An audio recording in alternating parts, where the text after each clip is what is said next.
Good morning students. How are you? Today's topic is techniques of scientific management. हमारा वो पिछला topic ही चल रहा है टेक्निक्स ऑफ साइंटिफिक मैनेजमेंट। इसका पार्ट 4 में हम लास्ट जो है 2 टेक्निक्स करेंगे। इसमें पहली हम करेंगे differential piece wage system. Differential piece wage system. FW Taylor ने इस टेक्निक को कौन से नंबर पे डाला है? 8th नंबर पे डाला है। इसका नाम क्या है? Differential piece wage system. है क्या ये differential piece wage system? It refers to that technique of scientific management which differentiate between efficient and inefficient workers. बेटा ये differential piece wage system scientific management की एक ऐसी टेक्निक है बेटा जो 2 वर्कर्स के बीच में डिफरेंशिएट को बताती है। 2 वर्कर कौन? एफिशिएंट और इनएफिशिएंट के बीच के डिफरेंस को बताने वाली साइंटिफिक मैनेजमेंट की जो टेक्निक है उस टेक्निक को हम डिफरेंशियल पीसवेज सिस्टम का नाम देते हैं। फिर से सुन लीजिए ये टेक्निक क्या है? It refers to that technique of scientific management which differentiate between efficient and inefficient workers. ये साइंटिफिक मैनेजमेंट की एक ऐसी टेक्निक है जो एफिशिएंट और इनएफिशिएंट वर्कर के बीच के डिफरेंशिएट को बताती है। दोनों के बीच के अंतर को बताती है कि कौन वर्कर एफिशिएंट है और कौन वर्कर इनएफिशिएंट है। In this plan there are 2 piece rates. बेटा इस प्लान में 2 पीस रेट जो है बनाए जाते हैं। पीस रेट का मतलब है 2 मजदूरी की दरें निर्धारित की जाती हैं। दो तरीके से मजदूरी दी जाएगी वर्कर्स को। 1 for those workers who produce the standard output और मोर। पहली किन के लिए बनाई गई है? जो स्टैंडर्ड आउटपुट या उससे ज़्यादा बनाते हैं। मान लीजिए 10 पीसेस बनाने के लिए दिए गए हैं तो पहली वाली किसके लिए है? जो 10 या 10 से ज़्यादा बनाते हैं। And the other for those who produce less than the standard output. और दूसरा जो पीस रेट है वो किन के लिए है? जो स्टैंडर्ड आउटपुट से कम बनाते हैं। जैसे 10 पीसेस बनाने थे तो 10 से कम बनाने वाले भी होंगे। कोई 8 बना रहा है, कोई 9 बना रहा है, तो दूसरा पीस रेट स्टैंडर्ड आउटपुट से कम जो बनाने वाले हैं उनके लिए रखा जाएगा। तो डिफरेंशियल पीसवेज सिस्टम में पीस के जो रेट हैं वो 2 निर्धारित किए जाते हैं।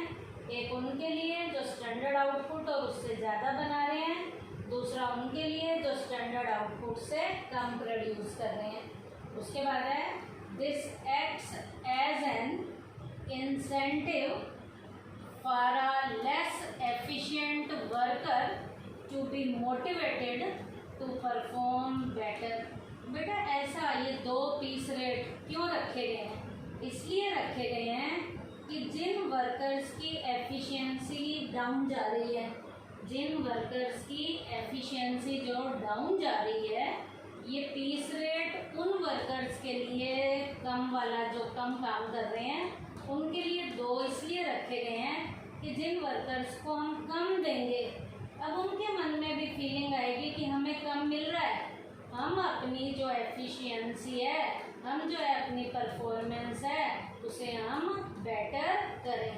तो इसलिए ये 2 पीस रेट बनाए गए हैं ताकि कम बनाने वालों के मन में भी फीलिंग आए कि हम यदि ज़्यादा काम करते तो हमें भी बढ़े हुए पीस रेट के अकॉर्डिंग मिलता। लेकिन यहाँ उनकी एफिशिएंसी डाउन होती है तो उन्हें कम दिया जाता है। एक एग्जाम्पल के ज़रिए भी यहाँ बताया गया। एग्जाम्पल क्या है? For example let the standard output for per day be 20 units and 2 wage rate B ₹5 per unit and ₹4 per unit। अब बेटा 20 यूनिट बनानी है तो 2 पीस रेट यहाँ पर रखे गए हैं। 5 के हिसाब से, 5 रुपये के हिसाब से भी बताया गया और 4 रुपये के हिसाब से भी बताया गया। Worker A produces 20 units in a day. Worker A produce 20 units in a day and worker bee produce only 18 units in a day. A worker 20 बनाता है और बी वर्कर 18 बना रहा है। दूसरा वाला वर्कर पहले वाले वर्कर से 2 कम बना रहा है। अब बेटा जो 20 यूनिट्स बना रहा है और 5 के हिसाब से उसे दिया जाएगा तो 20 × 5 100 रुपीज़ उससे दिए जाएंगे। और दूसरा वर्कर जो 18 यूनिट बना रहा है उसे 4 पर के हिसाब से दिया जाएगा तो 18 × 4 = 72। तो यहाँ पर एक वर्कर जो बढ़िया है उसको तो 100 रुपीज़ दिया जा रहा है और जो वर्कर जिसकी परफॉर्मेंस डाउन है उसे 72 रुपीज़ दिए जा रहे हैं। इसका मतलब 28 रुपीज़ कम है। अब 28 रुपीज़ यहाँ पर कम है तो दूसरा वर्कर जिसको कम दिया जा रहा है वो अपनी परफॉर्मेंस को बढ़ाने की कोशिश करेगा। तो ये वाला हमारी जो टेक्निक थी जो हमारे FW टेलर जी ने दी है, इस टेक्निक का नाम है डिफरेंशियल पीस वेज सिस्टम। ये वाली टेक्निक एफिशिएंट और इनएफिशिएंट वर्कर के बीच में डिफरेंशिएशन को बताती है। इसके लिए 2 पीस रेट जो है यहाँ पर हमने फिक्स किए हैं। एक जो स्टैंडर्ड आउटपुट या उससे ज़्यादा बना रहा है उसके लिए और एक जो स्टैंडर्ड आउटपुट से कम बना रहा है। ये इसलिए किया जाता है ताकि जिनकी परफॉर्मेंस वर्कर्स की कम है वो वर्कर अपनी परफॉर्मेंस को बढ़ा सके। उसके बाद बेटा FW टेलर की लास्ट टेक्निक का नाम है मेंटल रेवोल्यूशन। इसे मानसिक क्रांति कहते हैं।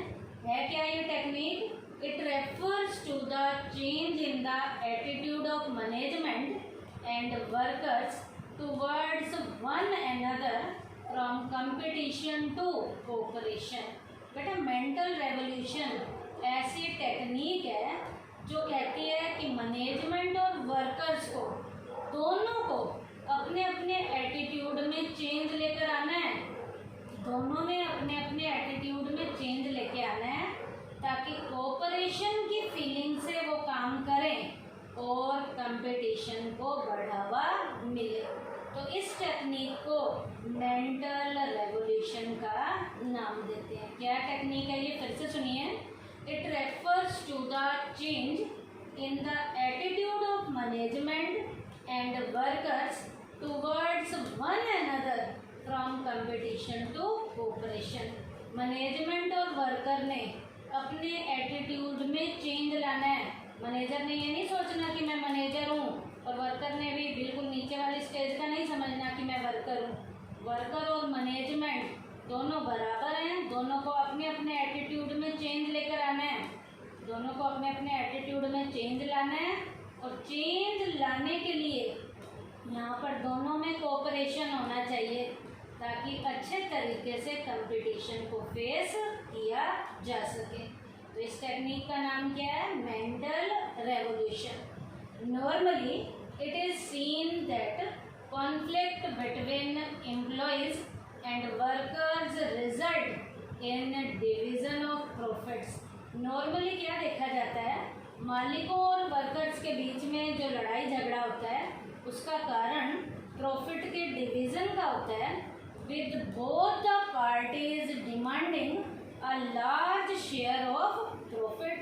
दोनों पार्टीज चाहती हैं कि ज़्यादा प्रॉफिट हमारे पास रहे। मालिक चाहते हैं कि हमारे पास ज़्यादा रहे और वर्कर चाहता है कि प्रॉफिट का हिस्सा वर्कर को ज़्यादा मिले। This is the main reason why a mental revolution is required. यही कारण है, यहाँ दोनों को अपने दिमाग को सेट रखना है तो इसी कारण से यहाँ पर मेंटल रेवोल्यूशन की ज़रूरत पड़ती है। According to Taylor, instead of fighting over division of profit, both the parties should make efforts for increasing the profits. बेटा प्रॉफिट को डिवाइड करने में लड़ाई झगड़ा करने से अच्छा क्या है? दोनों पार्टीज ने एफर्ट्स इस तरीके से करने हैं कि प्रॉफिट उनका इंक्रीज होना शुरू हो जाए। बेटा जब दोनों पार्टीज एफर्ट्स प्रॉफिट ज़्यादा के लिए करेंगे तो मालिकों को भी पता है कि इस प्रॉफिट को दिलाने में मेरे वर्कर ने रोल प्ले किया है, तो मालिक वर्कर को पूरा प्रॉपर जो प्रॉफिट का शेयर है वो देगा, जिससे मालिक और एम्प्लॉय के बीच में, वर्कर के बीच में कोई भी लड़ाई झगड़ा नहीं होगा। तो मेंटल रेवोल्यूशन से यहाँ दोनों अपने माइंड को सेट रखेंगे। Such a situation will result an increase in production. इस तरीके से बेटा यहाँ प्रोडक्शन में भी इंक्रीजिंग लेवल आना शुरू हो जाएगा and as such a high increase in profit that will make any type of division of profit meaningless. बेटा जब प्रॉफिट ज़्यादा होंगे, प्रोडक्शन ज़्यादा होगा, तो अपने आप ही इस जो टेक्निक है उसका पर्पस जो है अपने आप प्रूव हो जाएगा। और यदि ऐसा नहीं होगा, दोनों अपने माइंड को सेट नहीं रखेंगे, तो दोनों लड़ते झगड़ते रहेंगे और प्रॉफिट नहीं मिलेंगे। क्यों? क्योंकि प्रोडक्शन ही कम होगा।